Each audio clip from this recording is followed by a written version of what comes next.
Hello ನಮಸ್ತೆ ಎಲ್ರಿಗೂ ವಿಜಯಾಸ್ word YouTube ಚಾನಲ್ಗೆ ತಮ್ಮೆಲ್ಲರಿಗೂ ಸ್ವಾಗತ. ಇವತ್ತಿನ ವಿಡಿಯೋದಲ್ಲಿ ನಾನು ಸುಲಭವಾಗಿ ವರಮಹಾಲಕ್ಷ್ಮಿಗೆ ಸೀರೆ ಹೇಗೆ ಉಡಿಸುವುದು ಅನ್ನೋದನ್ನು ತೋರಿಸ್ತಾ ಇದ್ದೀನಿ ನೋಡಿ.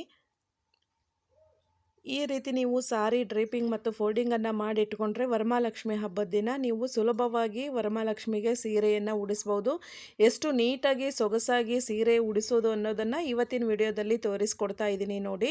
ಹಾಗೆ ವಿಡಿಯೋ ಎಲ್ಲೂ ಸ್ಕಿಪ್ ಮಾಡಬೇಡಿ. ಇಲ್ಲಿ ನಾನು ಈ ಸೀರೆಯನ್ನು ಉಡುಪದರ್ನಿಂದ ನೋಡಿ, ಇದು ಪಲ್ಲು, ಇದು ಉಡುಪದರ್ನಿಂದ ನಾನು ಹಾಫ್ ಫೋಲ್ಡ್ ಆಗಿ ಮಾಡ್ತಾ ಇದ್ದೀನಿ.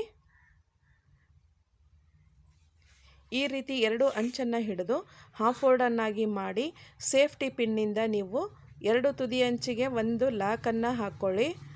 ಇದೇ ರೀತಿ ನೀವು ಸೀರೆ ಪೂರ್ತಿ ಮುಗಿಯೋ ತನಕ 1 ಮೀಟ್ರ್ 1.5 ಮೀಟ್ರ್ನಷ್ಟು ಜಾಗ ಬಿಟ್ಟು ನೀವು ಮತ್ತೆ ಸೇಫ್ಟಿ ಪಿನ್ನಿಂದ ಲಾಕ್ ಮಾಡ್ಕೊಳ್ಳಿ. ಸೀರೆ ಮುಗಿಯೋದ್ರ ತನಕ 3ರಿಂದ 4 ಹತ್ರ ಈ ರೀತಿ ಲಾಕನ್ನು ಮಾಡ್ಕೊಂಡ್ಮೇಲೆ ಈ ರೀತಿ ಚಿಕ್ಕ ಚಿಕ್ಕದಾಗಿ ನೇರ್ಗೆಗಳನ್ನು ಮಾಡಿ ಎರಡೂ ಪದರನ್ನು ಹಿಡಿದು ನೀವು ಈ ರೀತಿ 3ರಿಂದ 4 ಬಟ್ ಅಗಲದಷ್ಟು ನೀವು ನೇರ್ಗೆಯನ್ನು ಹಾಕೋತಾ ಬನ್ನಿ.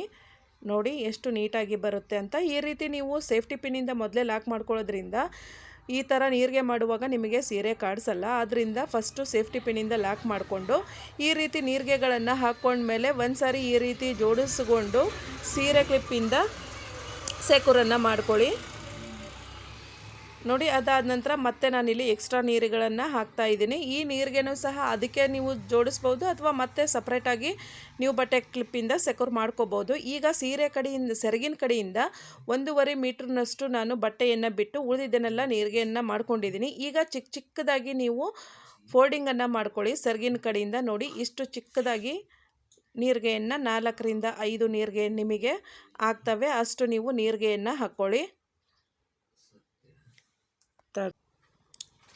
ನೋಡಿ. 3ರಿಂದ 4 ನೀರಿಗೆ ಆಗ್ತವೆ. ಈ ರೀತಿ ಹಾಕಿದ್ದಾದಮೇಲೆ ಒಂದು ಸರಿ ನೀವು ಸೇಫ್ಟಿ ಪಿನ್ನಿಂದ ಈ ರೀತಿ ಲಾಕನ್ನು ಹಾಕ್ಕೊಂಡು ಮತ್ತೆ 1.5 ಮೀಟ್ರ್ನಷ್ಟು ಬಿಟ್ಟು ನೀವು ಮತ್ತೆ ಒಂದು ಹತ್ರ ಲಾಕ್ ಮಾಡಿಕೊಂಡು ಈ ರೀತಿ ನೀಟಾಗಿ ಮಡಚಿ ಫೋಲ್ಡಿಂಗನ್ನು ಮಾಡಿಟ್ರೆ ನೀವು ಹಬ್ಬದ ದಿನ ನೀಟಾಗಿ ಉಡಿಸ್ಬೋದು. ನಾನಿಲ್ಲಿ ಒಂದು ಟೇಬಲ್ ಮೇಲೆ ಒಂದು ಕಟ್ಟಿಗೆ ಸ್ಟ್ಯಾಂಡ್ ಇಟ್ಟು ಅದರ ಮೇಲೆ ಅಕ್ಕಿ ತುಂಬಿದ ಪ್ಲೇಟ್ ಇಟ್ಟು ಆಮೇಲೆ 2 ಬಿಂದಿಗೆಯನ್ನು ಬಳಸಿದ್ದೀನಿ. 2ರಲ್ಲೂ ಸಹ ಅಕ್ಕಿಯನ್ನು ತುಂಬಿದ್ದೀನಿ.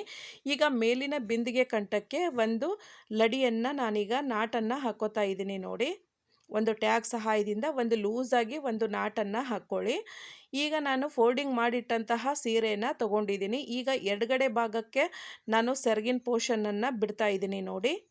ಬಿಂದಿಗೆ ಎಡಕ್ಕೆ ನಾನು ಸೆರಗಿನ ಪೋರ್ಷನನ್ನು ಬಿಟ್ಟು ಈಗ ಮೇಲೆ ಇರುವಂತಹ ಸೇಫ್ಟಿ ಪಿನ್ನನ್ನು ಬಟ್ಟೆ ಕ್ಲಿಪ್ಪನ್ನು ರಿಮೂವ್ ಮಾಡ್ತಾ ಇದ್ದೀನಿ ನೋಡಿ. ಬಟ್ಟೆ ಕ್ಲಿಪ್ಪನ್ನು ತೆಗೆದುಬಿಡಿ.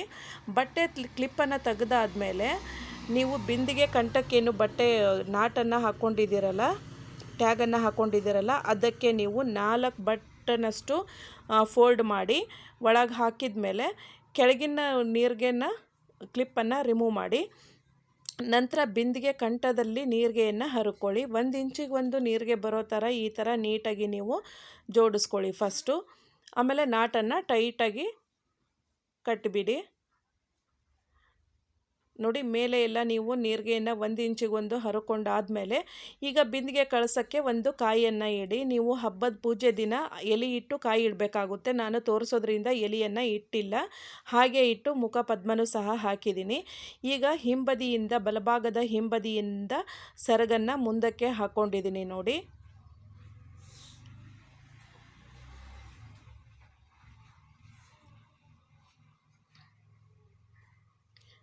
ಈ ರೀತಿ ಸೆರಗನ್ನು ಹಾಕ್ಕೊಂಡು ಆಮೇಲೆ ನೀರಿಗೆನೂ ಸಹ ನೀಟಾಗಿ ಜೋಡಿಸ್ಕೊಂಡಾದಮೇಲೆ ಸೊಂಟಕ್ಕೆ ಒಂದು ಡಾಬನ್ನು ಕಟ್ಟಿ ಆಮೇಲೆ ಸೆರಗಿನ ತುದಿಗೆ ಸೇಫ್ಟಿ ಪಿನ್ ಇತ್ತಲ್ಲ ಅದನ್ನು ಸಹ ರಿಮೂವ್ ಮಾಡಿಬಿಡಿ. ಈಗ ಸೆರಗಳಿಂದ ಅಲಂಕಾರನೂ ಸಹ ಮಾಡ್ಕೊಳ್ಳಿ ನೋಡಿ. ಈ ರೀತಿ ಸೆರಗಳಿಂದ ಅಲಂಕಾರ ಮಾಡಿಕೊಂಡಾದಮೇಲೆ ಮಾಲೆಯನ್ನು ಸಹ ಹಾಕಿರಿ ನೋಡಿ. ಇಷ್ಟಾದರೆ ನಿಮಗೆ ವರಮಹಾಲಕ್ಷ್ಮಿದು ಅಲಂಕಾರ ಮುಗಿದಾಗೇ. ಹಿಂದೆ ಕಿರೀಟನೂ ಸಹ ಜೋಡಿಸ್ಕೊಳ್ಳಿ. ಯಾರೆಲ್ಲ ನನ್ನ ಚಾನಲನ್ನು ಹೊಸ ನೋಡ್ತಾ ಇದ್ದೀರಾ ಪ್ಲೀಸ್ ಸಬ್ಸ್ಕ್ರೈಬ್ ಆಗಿ ನೋಡಿ. ಇವತ್ತಿನ ವಿಡಿಯೋ ನಿಮಗೆ ಇಷ್ಟ ಆದರೆ ನಿಮ್ಮ ಫ್ಯಾಮಿಲಿ ಫ್ರೆಂಡ್ಸಿಗೆ ಶೇರ್ ಮಾಡೋದನ್ನು ಮರಿಬೇಡಿ. ಹಾಗೆ ನಿಮಗೆ ಇಷ್ಟ ಆಯಿತು ಅಂದರೆ ಕಮೆಂಟ್ ಬಾಕ್ಸಲ್ಲಿ ತಿಳಿಸೋದನ್ನು ಸಹ ಮರಿಬೇಡಿ ನೋಡಿ. ಎಷ್ಟು ಚೆನ್ನಾಗಿ ನೀಟಾಗಿ 2 ನಿಮಿಷದಲ್ಲಿ ನೀವು ಅಲಂಕಾರನೂ ಸಹ ಮುಗಿಸ್ಬೋದು. Thank you for the watching.